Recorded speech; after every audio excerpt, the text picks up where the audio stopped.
हो, सचो में भाई पिया धोखेबाज हो।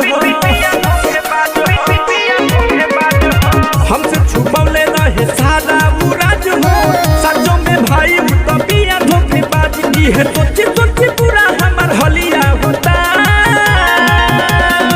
हमरा मलिया के बिया हियरवा बोलिया होता, हमरा मलिया के बिया हियरवा बोलिया होता, बोलिया होता, बोलिया होता।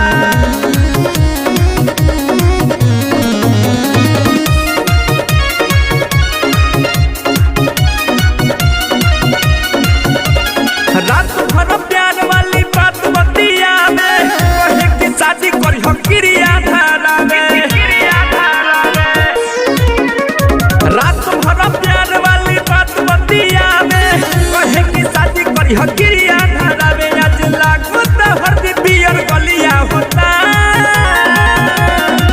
हमरा मलिया के बिया हियरवा बोलिया होता, हमरा मलिया के बिया हियरवा बोलिया होता, बोलिया होता, हमरा मलिया के बिया हियरवा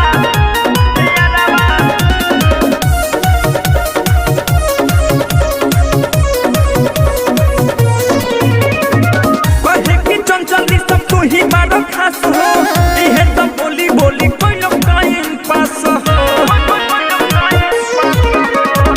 कहे कि जेपी टुनु तू ही बड़ा खास हो, इहे सब बोली बोली कोई लोग टाइम पास। हमरा प्यार के तमाशा यही चलिया होता,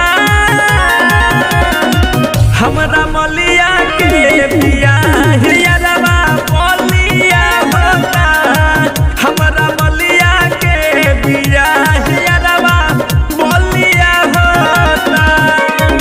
हमसे छुपौले रहे सारा मुराज हो, सचो में भाई पिया धोखेबाज। है सोची सोची पूरा हमार हलिया होता, हमरा मलिया के बिया हियरवा बोलिया होता, हमरा मलिया के बिया हियरवा बोलिया होता। Capital recording studio, Rajendra college मोड़, छपरा।